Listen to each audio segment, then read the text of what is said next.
ગરમીના દિવસો શરૂ થઈ ચૂક્યા હતા. મીઠું એક વૃક્ષની છાયામાં બેઠો હતો. ત્યાં જ આકાશમાંથી એક ચકલી તેની સામે આવીને પડી, જેની પાંખો ઘવાયેલી હતી. ક્યાં ગઈ ચુનમુન? આજે નહીં તો કાલે હું તને મારો શિકાર બનાવીને જ રહીશ. આમ કહીને પેલો બાજ ત્યાંથી ઉડી ગયો.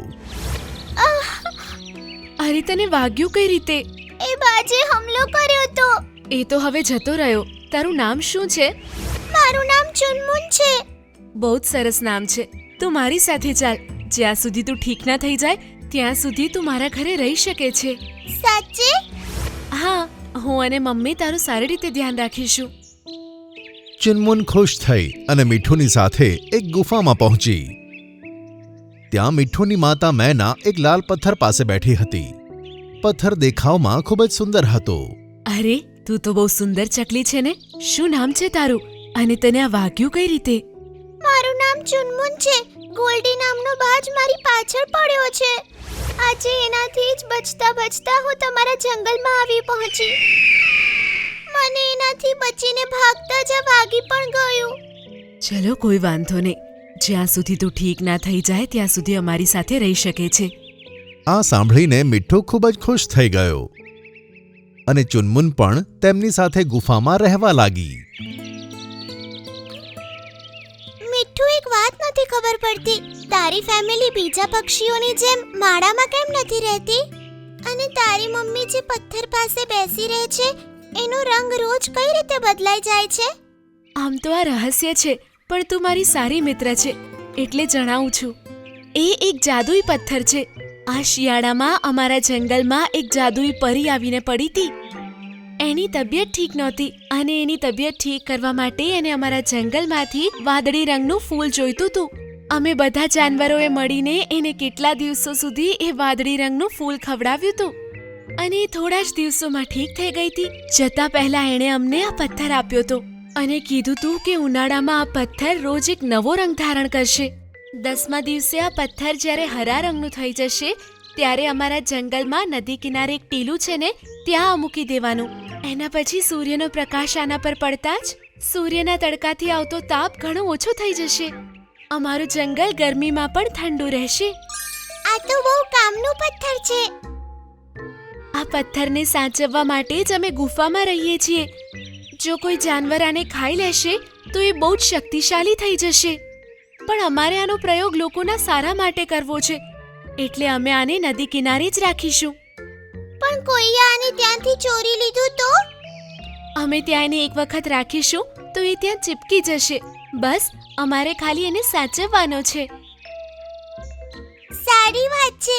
આજથી હું પણ એનું ધ્યાન રાખીશ. હવે પથ્થરને રંગ બદલતા 9 દિવસ વીતી ચૂક્યા હતા. તે રાત્રે મીઠું, મેના અને ચુનમુન ગુફામાં સૂતા હતા. જ્યારે સવારે મીઠું અને મેના જાગ્યા ત્યારે તેમણે જોયું કે ચુનમુન અને પથ્થર બંને ગુફામાંથી ગાયબ હતા. ત્યાં જ શેરખાન પણ કેટલાક જાનવરો સાથે ત્યાં આવ્યો. આજે 10મો દિવસ છે. તે પથ્થરને ટેકરા ઉપર લગાવવાનો ટાઈમ છે. ક્યાં છે તે પથ્થર? આ સાંભળીને મીઠું અને મેનાએ તેમને બધી વાત કહી દીધી. તમે બંને જણાએ બહારથી આવેલી ચકલી ઉપર કઈ રીતે વિશ્વાસ કર્યો? હું એને ક્યાંકથી પણ શોધીને લાવીશ. ચુનમુન ચોરી ના કરી શકે. મને ખબર છે ગોલ્ડી બાજ જ એને અને પથ્થરને લઈ ગયો હશે. મીઠું તેને શોધવા ત્યાંથી નીકળી ગયો. જંગલમાં ગરમીને કારણે મહામારી ફેલાઈ ગઈ. વૃક્ષોના પાંદડા ખરવા લાગ્યા. ગરમીને કારણે ઘણા જાનવરોની તબિયત ખરાબ થઈ ગઈ. મીઠું બપોર સુધીમાં એક જગ્યાએ જઈ પહોંચ્યો જ્યાં ચુનમુન અને ગોલ્ડી બંને હતા અને પથ્થર પણ તેમની વચ્ચે રાખ્યો હતો. ચુનમુન, હું આવી ગયો. તારે ડરવાની જરૂર નથી. ચુનમુન, તું મને બતાય. એને લાગે છે કે એ તને અહીંયા બચાવવા આવ્યો છે. એને તારી અસલિયત બતાવી દે. મીઠું, હું અને ગોલ્ડી એકબીજાના દુશ્મન નથી. એ દિવસે મેં જે કર્યું એ બધું નાટક હતું. મારે ખાલી ખરાબ તબિયતનું નાટક કરીને તારા ઘરમાં ઘૂસવું હતું અને પછી એ પથ્થર લાવીને ગોલ્ડીને આપવાનો હતો. એનો મતલબ શેરખાન બરાબર કહેતા હતા. તું તું દગાબાજ છે. અમારે તારા પર ભરોસો નહોતો કરવાનો. હવે બહુ થઈ ગયો ડ્રામા. ગોલ્ડીએ મીઠુને ચાંચ મારી મારીને ઘાયલ કરી નાખ્યો. તેને દોરડા વડે બાંધ્યો અને પથ્થર તરફ જવા લાગ્યો. ચુનમુન, આને રોક. અમારા જંગલના જાનવરો ગરમીથી બહુ હેરાન છે. જો આ પથ્થર ત્યાં નહીં પહોંચે તો એ બધાનો મરવાનો વારો આવશે. હવે મારાથી શક્તિશાળી કોઈ નહીં હોય. હું આ પથ્થરને ગળી જઈશ તો ઘણી બધી શક્તિઓ મારામાં આવી જશે. ગોલ્ડીએ હસતા હસતા તે પથ્થરને પોતાની ચાંચમાં મૂક્યો અને ગળી ગયો. પણ બીજી જ ક્ષણે તેનું હસવાનું રોકાઈ ગયું અને તેનો શ્વાસ રૂંધાઈ ગયો. આ શું થઈ રહ્યું છે મારા ગળાને? ગોલ્ડી, તું જે પથ્થર જાદુઈ સમજીને ગળી ગયો એ સાદો પથ્થર હતો. આ સાંભળીને મીઠું હેરાનીથી ચુનમુનને જોતો રહી ગયો. મેં તારા કહેવા પર એ પથ્થર ચોરી તો લીધો, પણ પછી મને થયું કે જે પક્ષીઓએ મારું આટલું ધ્યાન રાખ્યું અને જે બધાની ભલાઈ ઈચ્છે છે એમની સાથે દગો કરવો ઠીક નથી. એટલે જ મેં પથ્થર જેવો સાદો પથ્થર શોધ્યો અને તને આપી દીધો. આ સાંભળીને ગોલ્ડીના ગુસ્સાનો પાર ન હતો, પણ તેના ગળામાં પથ્થર ફસાઈ ગયો હતો, જેના કારણે તેને ખૂબ જ તકલીફ થતી હતી.